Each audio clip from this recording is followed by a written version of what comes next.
you have to realize that your lens of freedom might be different to someone else's lens of freedom. Rahim Mahtab is the president and CEO of Arts Dao, one of the largest Web3 communities in the Middle East, bringing together founders, creators, investors, and builders through events and networking. As global tensions rise, does Dubai still hold its reputation as one of the safest cities in the world? Habibi, come to Dubai. A lot of people come here for safety. I want to live in a place where my religious beliefs are respected, where my physical safety is respected, and that's why people choose to move here. When did the crypto people start coming to Dubai? Right after the bear market kicked off, after the FTX crash, is when we started seeing a lot of builders move here. Dubai's regulation has become very clear. The times they don't understand what they're building, they come and ask you. In the rest of the world, the regulation is going south. What made you guys want to start this? Arts Dao kicked off back in 2021. So I feel like people use the word community in a very loose way. True sense of community comes from a sense of belonging. Maybe it's time for us to build a home. It's good to have you here. And I guess one thing why I brought you here and even would love to hear is this about Dubai, right? You grew up actually in Dubai. And that's rare, right? That's very rare. 80%, right? It's expats here. And so I was just curious, how was Dubai back when growing up? Was there still a lot of skyscrapers? Or how was that like? Dubai has changed a lot in the last 20 years. It had its progression in a very accelerative way than people realize. I always say this, when you think about culture in other parts of the world, you look at history, right? Dubai doesn't have history because it's fairly new. And that's why Dubai's culture is ever evolving.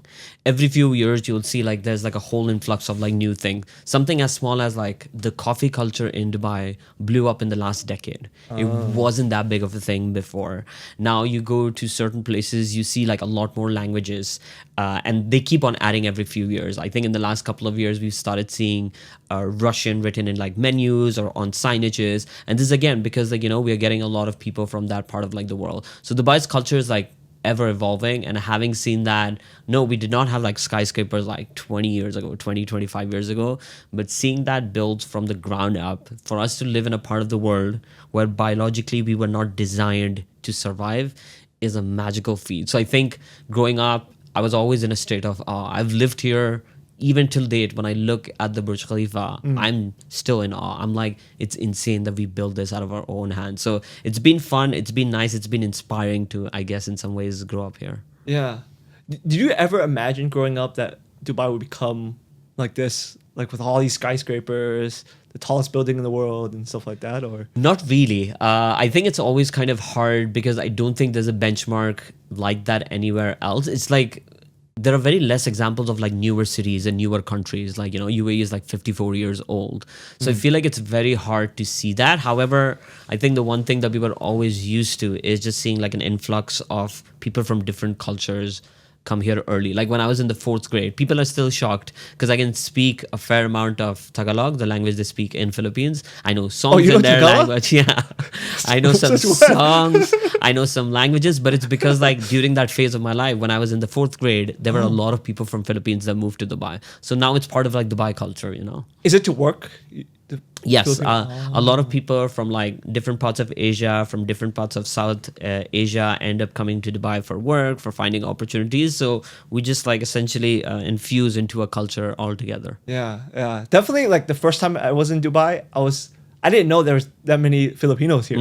I walked in the malls and everyone's Filipino. I'm oh, I feel I'm in the Philippines. There are areas where all the supermarkets, all the restaurants are from that part of the world. And this is what I say, in Dubai, you can experience Dubai in any shape or form. There's no such thing as Dubai people or dash.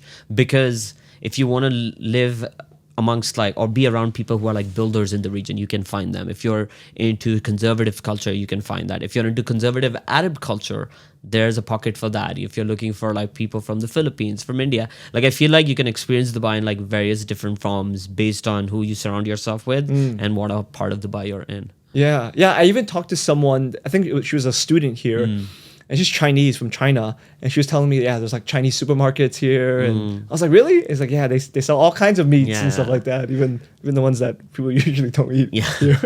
was like, I don't know how they get those meats here, but anyways, cool. No, and also like when it comes to like crypto, right? And that's something I think me and you, the whole world is in. When did the crypto people start coming to Dubai? Like when was that like a thing? Because nowadays, right, we've seen so many, it seems like everyone we know is moving to Dubai, and you've been helping them out, I know, moving here. But yeah, I was just curious, like when was crypto a thing here in Dubai? I think crypto has been like a thing for a bunch of years. Just in general, Dubai is like just very future forward when it comes to like tech innovation. So it obviously started attracting a lot of people in the crypto industry earlier. The nuance I always like to point out, I think it's only in the last 2.5 years, and I would argue this is right after the bear market kicked off, after the FTX crash, is when we started seeing a lot of builders move here. Because prior to that, a lot of people that you would meet in Dubai who were into crypto were like holders or like traders or consumers. Now I think there are two things that have happened, right? So on one end, you've had Dubai's regulation has become like very clear. They know what the products are being built. They have a good understanding. When the times they don't understand what they're building, they come and ask you. They try to understand how can they build laws regarding that. So that's happening. And then in the rest of the world, the regulation is going south. So now people are like, okay, especially when you look at certain parts of EU, certain parts of like the UK, a lot of people are moving from these regions because they're the whether it's like the tax laws, whether it's the crypto laws, whether it's just like everyday living, it's changing a lot. And as a business owner, one of the worst things you can ever face is when the laws or the regulation of your country essentially changes overnight, when you have to figure out. Like there are businesses that get like slaughtered like that. So I think now everyone's realizing that, okay, maybe, I think a couple of years ago, the conversation was like, whether we should move to Dubai or not. Now the conversation is, the one thing that we are all sure that there are a number of countries which are not right for us to be building our products in. So what are our options? Is it Dubai? Is it Singapore? Is it Lisbon, Hong Kong, a couple of countries? So I think seeing that change in just like the last 2 years has been very fascinating.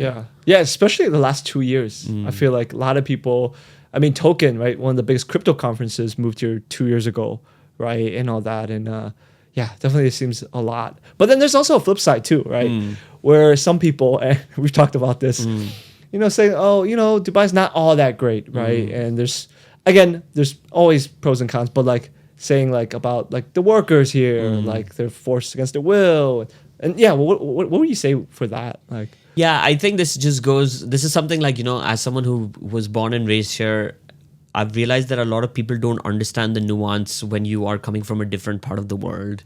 A lot of people in Dubai, for example, are from South Asia.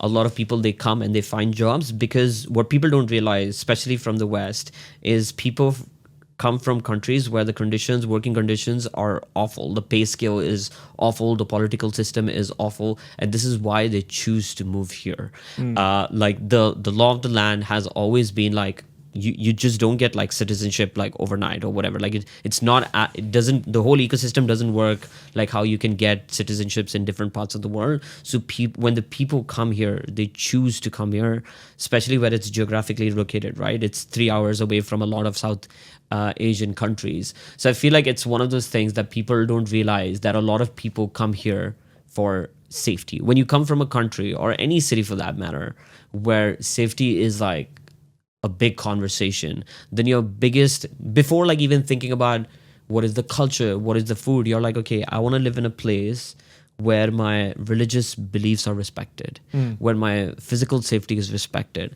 And that's why people choose to like move here. So I feel like, I don't think it's ever fair.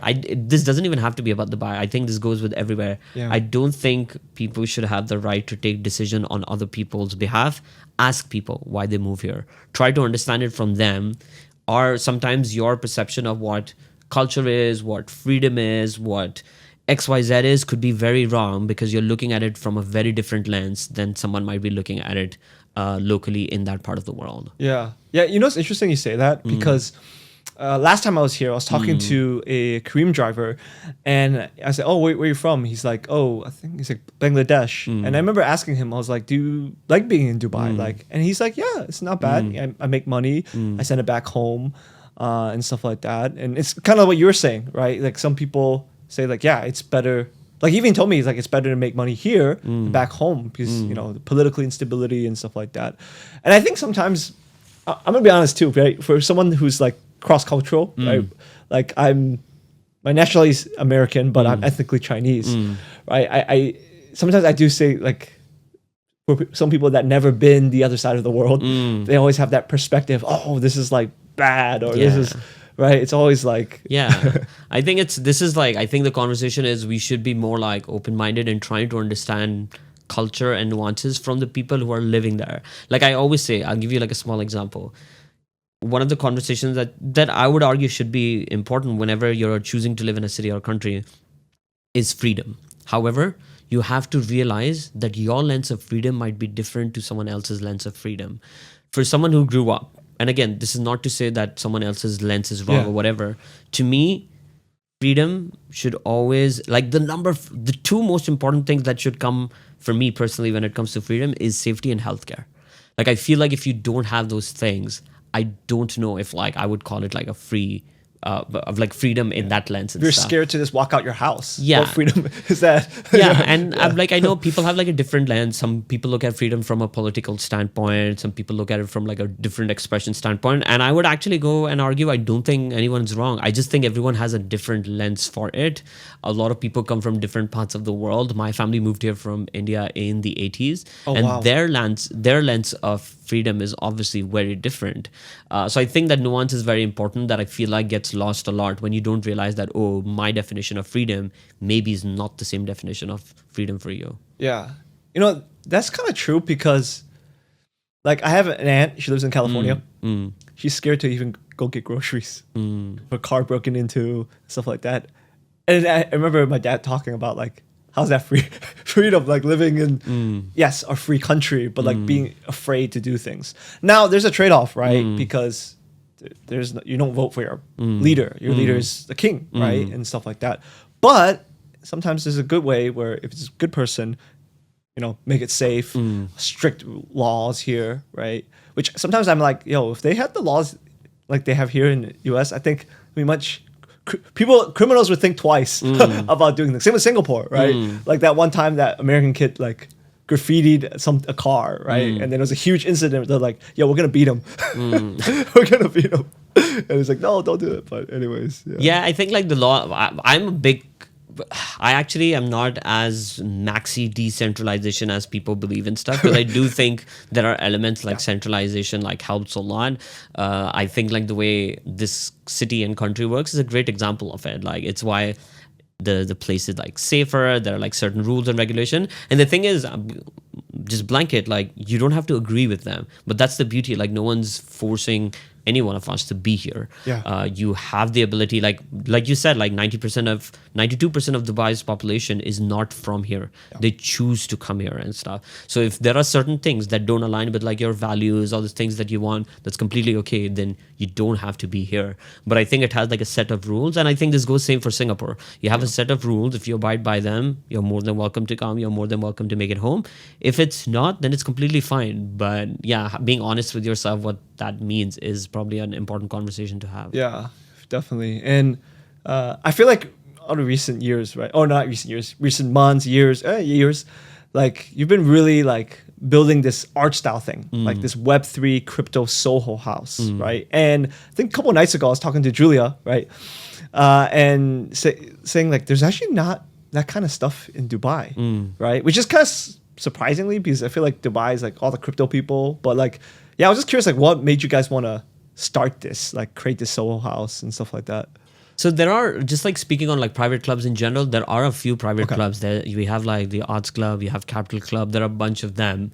I think sometimes when you build something that's a bit more niche, it helps attract a very curated group of people. It's just like very similar if you are a restaurant that serves like multiple cuisines. So you serve, let's say, Japanese and Italian, and you'll get people from like all different like perspectives. But there are certain people who would believe that, oh, you should have Japanese food from an authentic Japanese place that doesn't serve anything else and stuff.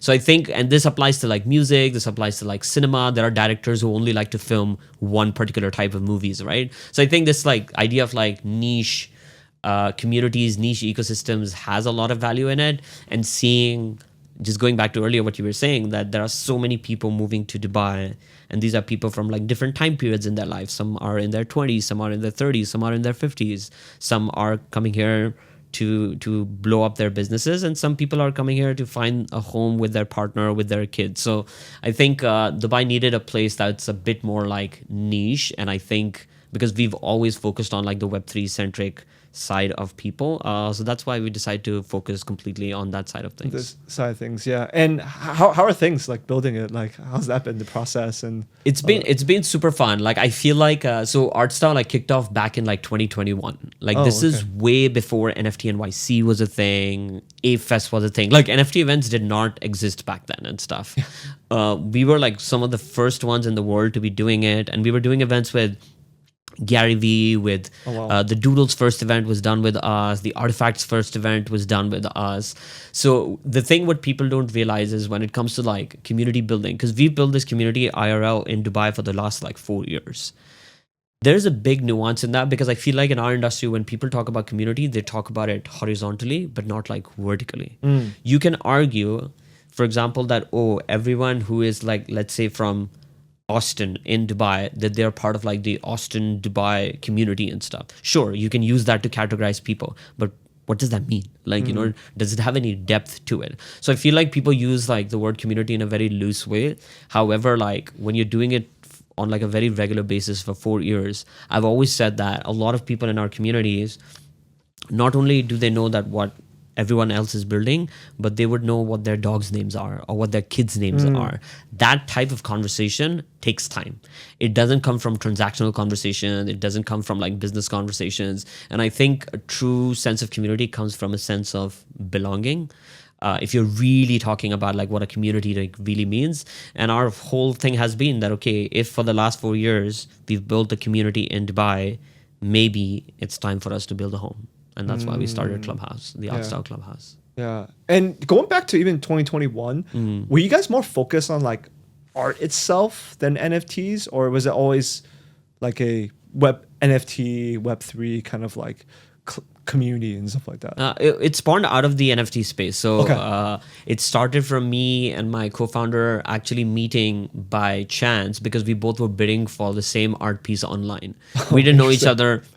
We were bidding for the same art piece, and I ended up winning the auction, and we decided to meet. And next thing you know, like, you know, a couple of us got together and we were like, let's start this thing. I think back then, because art blocks was like a big thing, and I don't think we were I think now we've started categorizing as like PFPs and art and utility tokens. Back then it was just like one thing, like, you know, whether it was NBA Top Shot, whether it was punks, whether it was art blocks. So our whole thing was like Arts Dao. The idea was for us to be a collector's DAO, collect and hold NFTs all the way from like your Fidenzas, your art blocks collections, all the way to punks or whatever. So yeah, I feel like that's how we kind of kicked it off. Oh, so that's okay. That makes sense, because yeah, I think back in the day, like you said, there's no difference between this is a PFP, this is art, right? It's just Web3 art and stuff like that. Yeah. So were you always, I guess, like when did you start collecting like NFTs and stuff like that? Was it 2021 or? Yeah, so I got into it like 2021. I've always been like an art fanatic. I'm very involved in like the art scene locally in the region. Like I love to go to galleries. Is it big here in Dubai? Yes. So it's growing. Obviously, I think big is a relative term. If you're comparing it to like London or like the US, obviously, or like certain parts of Europe, it's not in like the same way. But the art scene is growing a lot. And again, it goes back to the same conversation we were having earlier. If you look at a lot of historic art, it came from rebellion. It came from expression of like views and thoughts. And a lot of countries, European countries, have a lot of art because they had a lot of like rebellious phases. They had a lot of like expressive thoughts that people had. When a city and a country is 54 years old, you don't have that much history and culture. So we are seeing it in like real time being formed, but there's like a massive, like obviously Arabic calligraphy or Arabic patterns, and there's like a lot of history that's involved in like in Islamic culture and Arabic culture that's seeping into the art side of things. So it's definitely like super, super big in the region. Yeah. And so did you collect art like before like 2021 or NFTs? And yeah, so I did collect art, not at the same scale I started doing with like NFTs for sure.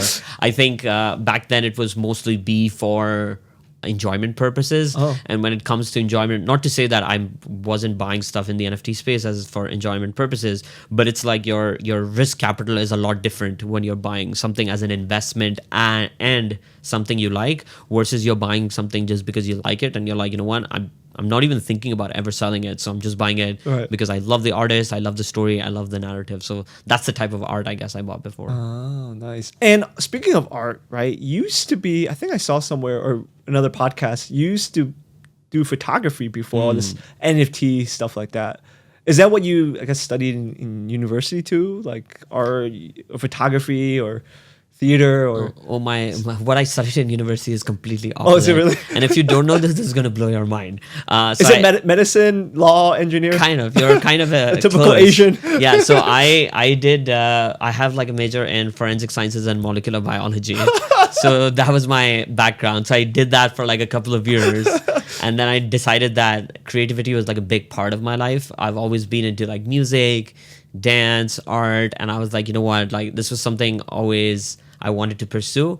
And then one thing led to the other. I became like a filmmaker and photographer in Dubai. I was running like a production ecosystem in the region. It's why I got into NFTs, because I came into it as an artist actually. But more by chance. Like I was more of like a commercial artist, I guess, like rather than like your actual art collecting artist.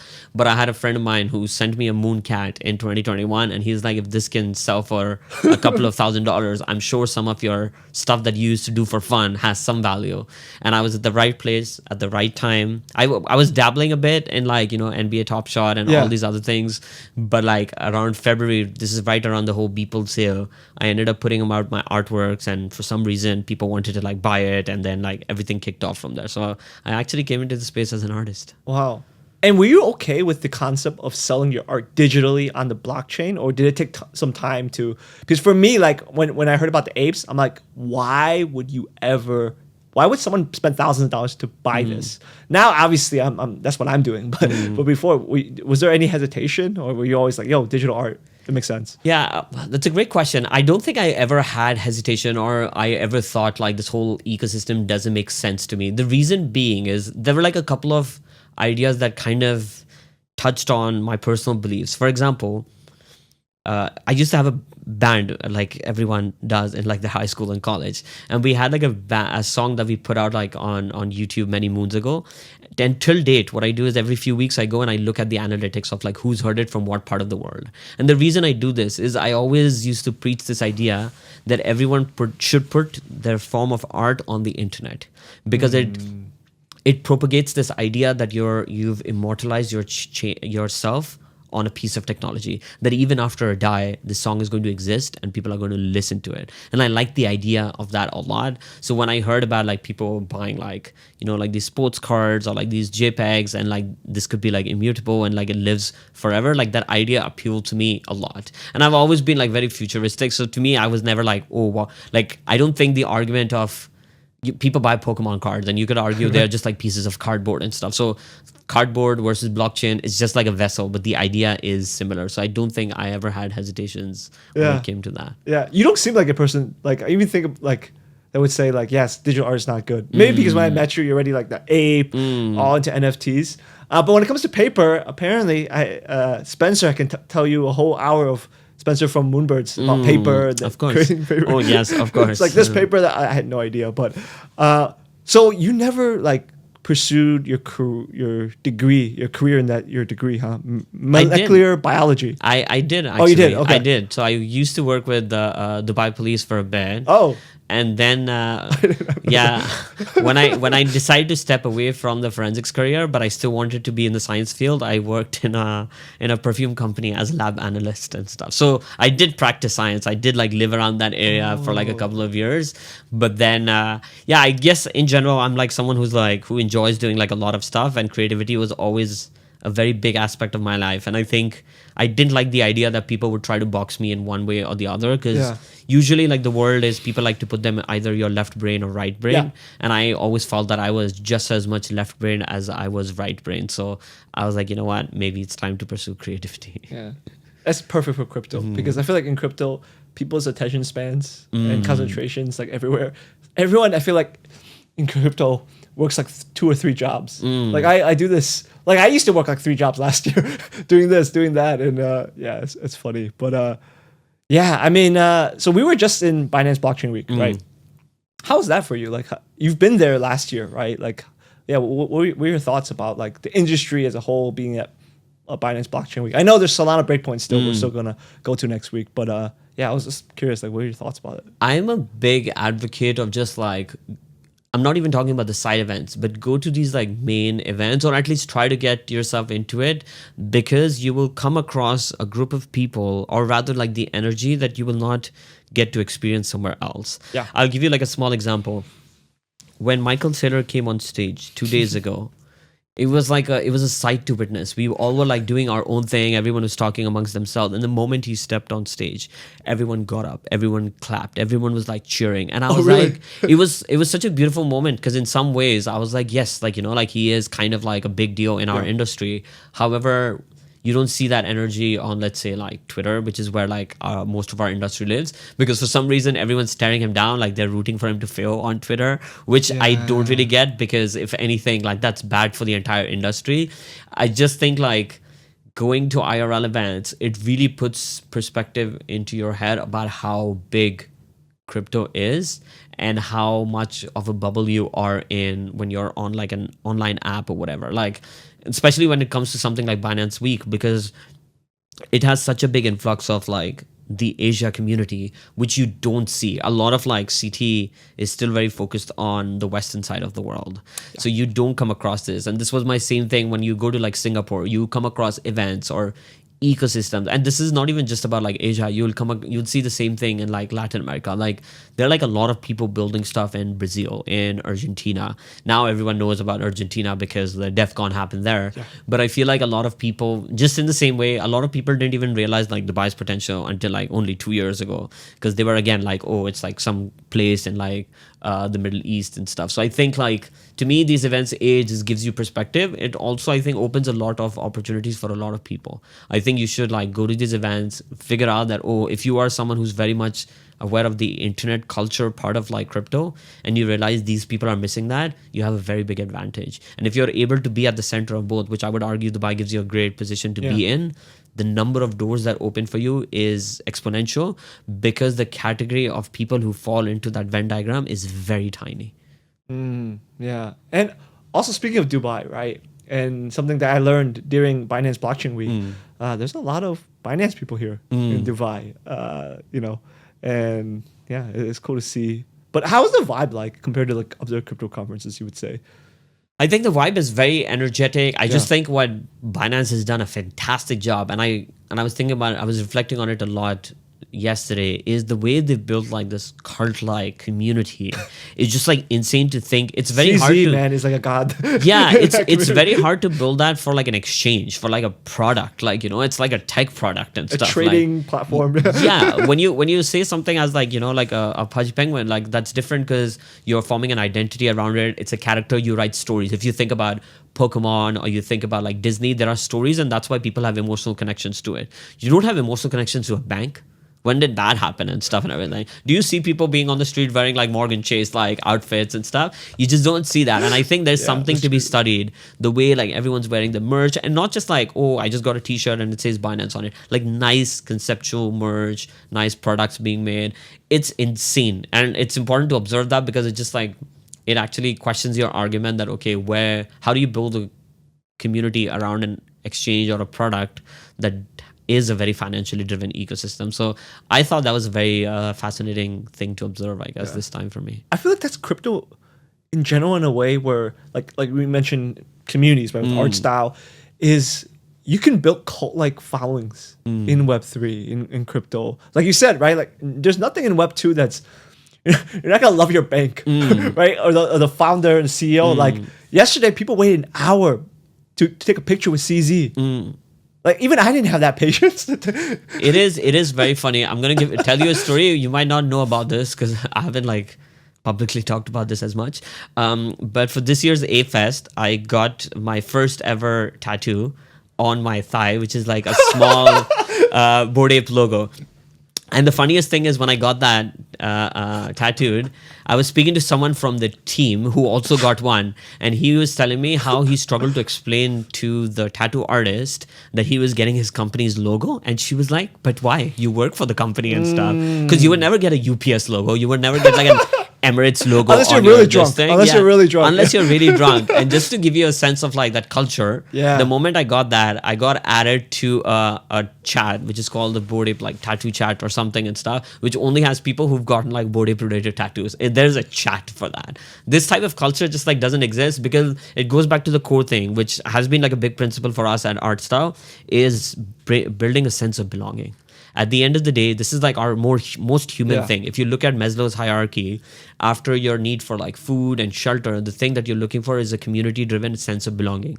This goes back to our sense of animal kingdom, that we wanted to be in packs of wolves, a herd of sheep, because you felt safe. You wanted to be around your own and stuff, and it's a very biological primate instinct that we've always had, and that's never likely to go away. And it comes in different shapes or forms. And because our industry is like so rebellious and it doesn't make any sense to the rest of the world, people in our space feel a lot more like crazier and a lot more lonelier when they compare themselves to their everyday friends. And that's why people like yourselves are willing to travel across the world for all of these events, for all of these conferences, to even like as simple as just like see your friends, because it makes you realize that, oh, you know, this journey that I've embarked upon, this company that I'm working for, or this business I'm building in this industry, I'm not crazy enough to be building it, because there are other people who believe in it. And my friends might not understand it, and my family might say this is like fake money or this and that, but I know people who believe in that idea and who believe in me, who believe in that technology. Yeah. Can we see that tattoo? It's on my thigh. You know me. I'm always about no pants. You will see a picture. That's the most you will get. Wait, why thigh? It's a tattoo for me. Like I got it for me and stuff. Yeah. Nice. Yeah, the world doesn't need to see it. Sometimes, like, you know, it's personally for me. All right, guys, we're gonna see Rahim's tattoo one day. No, jokes aside. Man, so recording this, we're in December, almost at the end of the year, and so we're looking forward to 2026. Right now, the crypto market, I would say it's recovered from ish from the crash. But where do you see crypto in 2026? That's a great question. I think there are a couple of components to it. I think it's hard to talk about crypto and not bring up the concept of AI on multiple different angles, not only from an investment thesis point of view, but also the social component. The social component of crypto has always been a big thing. That's why events are like such a big thing. That's why people interacting on like Twitter is like such a big component of like crypto. I think this is all going to get shaped for better or for worse in very different ways with AI. And I think that's going to happen a lot more. And I think in some ways it is why building with people around you in real life or coming to events is going to just become like more and more valuable and stuff.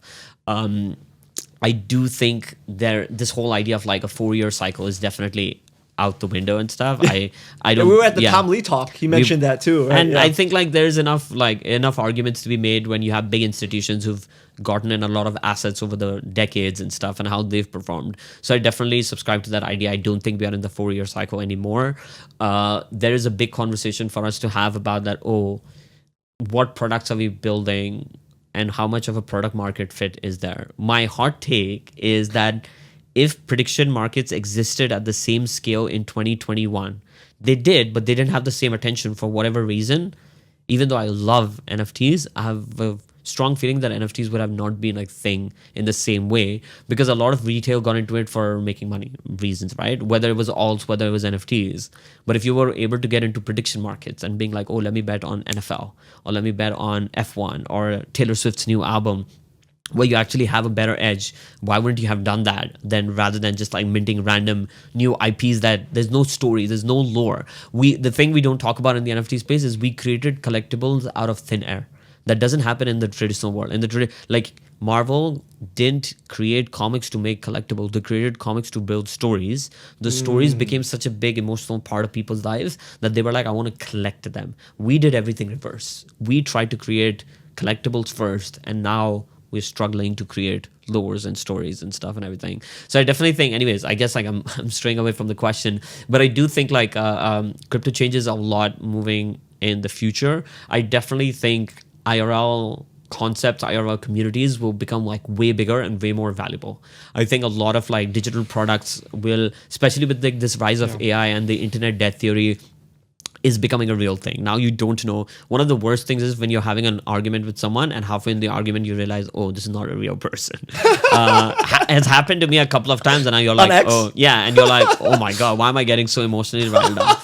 And it's funny because like the way I keep building out, the way we are building out the Arts Dao Clubhouse is in my head. I'm saying I want to build it like an IRL Twitter. Like, what does that mean? So on Twitter, you have DM groups where people are trading stuff. You have people building on the timeline. Some people are having smart conversations. Some people are like having like fun, creating entertaining content. And I was like, how do you imagine all of this in real life? You have a room where people are building together. You have like a side table where people are trading like CAs and getting into like the new memes. Some people are running a show in the corner and stuff. Some people are like making an announcement, and like some people are connecting. Like in my head, I feel like with the internet debt theory becoming a thing, I think generally, not just in crypto, IRL activations, experiences, communities will go back to our roots. I'm so sure of it, because people want that belonging. They want that sense of culture. And I think that's going to become like a big thing. So if there's anything I want anyone to take out of like this conversation, that if you live in like a city or a country where you think there's no pre-existing community, go build it out. And you don't have to do something. Just pick a cafe, pick a coffee shop, pick a bar, get 10, 15 people there, do it on a regular basis. Bring people a sense of belonging, and that changes everything.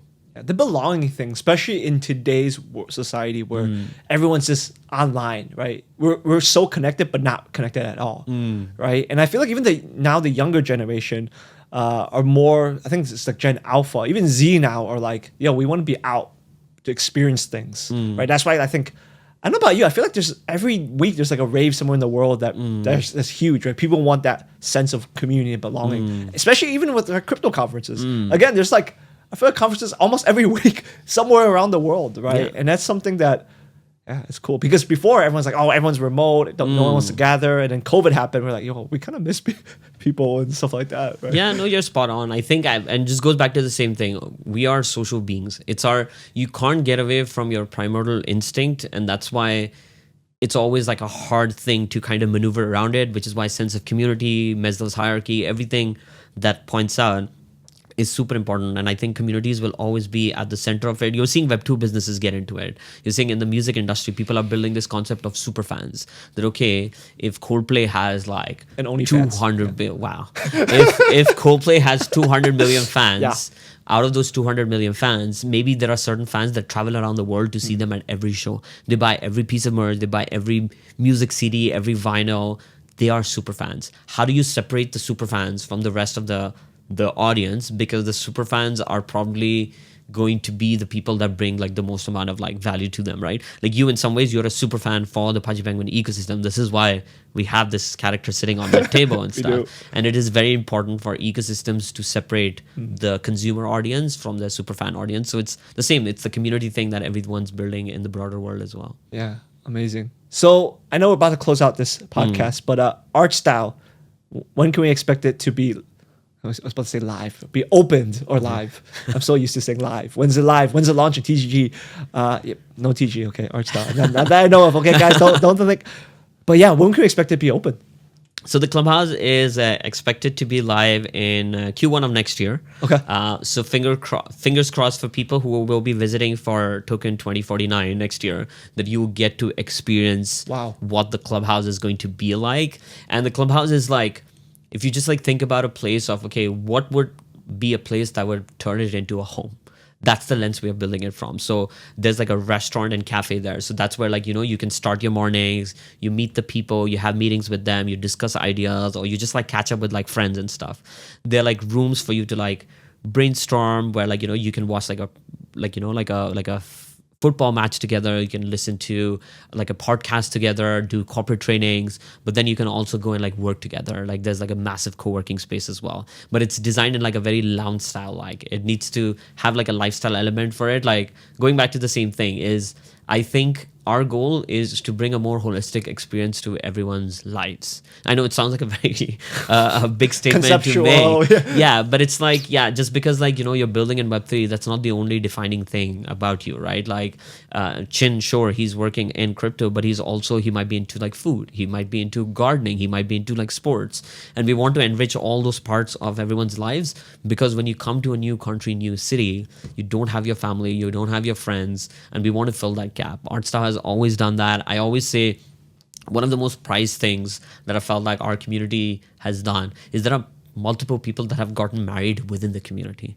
The reason I like to bring this up is because this is not transactional. This is not like for business reasons. And I think it shows that you have a core principle of sense of belonging, and that's what the clubhouse is going to be. And our whole thing is, if we believe that Dubai is going to be the hub for Web3, Arts Dao is going to be your home for Web3 in the city. Yeah, and what you're saying, right? If you're single, you got to go to Arts Dao. Right? Yeah, I think I saw you posting a couple of weddings you went to that people met through Arts Dao and they got married. It's such a surreal experience. Yeah. I think whether they meet through Arts Dao or they don't, I just feel like now every time someone gets married within Arts Dao, I feel like my kids are getting married. I feel like, I've seen these people like grow their careers out, like, become like bigger and better human beings and stuff. And now they found their life partner. So I'm like, my kids are getting married. And I did see some of the renders you showed me. Nice. Yeah, it looks pretty sick. Yeah. It kind of reminds me of the renders I saw of Bored Ape Yacht Club a little bit. I mean, are you taking a lot of inspiration from that, or? I mean, they haven't released like a lot of details at all and stuff. So they had like more sketches and everything. That's why I saw it. Yeah. So it's hard to know exactly the scale or like what exactly like they're planning. But our lens was very simple. Like, I just don't think things like these need to be like that complicated. Private membership clubs have been a thing around for like decades. Understand them, look them, understand why people show up to them, who are those people, why do they pay like a membership. A lot of NFT projects are like, community memberships. They always say that, we came in for the community and stuff and everything. Isn't that what Soho House is? Isn't that what like Arts Club is? Understand the nuances, understand that, blockchain tech is just like a vessel, but it's propagating the same idea, and build around that. And that's what we are doing. We're not reinventing the wheel. Yeah. We're just going back to our roots and realizing that it's on our innate core DNA that we want to be social. We want people IRL. We want to we like tangible things, and that's what we're building around. Yeah, and I think you're gonna succeed. And because I always, in anything, it's the people behind the project, and just seeing how you move and seeing your team and how you do things. Making people feel welcome, making people feel. Yeah, like how you help a lot of people move to Dubai. I feel like the Dubai tourism should pay you and Liana Bood. I'm contributing to Dubai's traffic at this point. You really are. And GDP, man. But anyways, Rahim, it's really good to have you here. And I'm sure we'll talk more. And thanks for being here. Thank you for having me.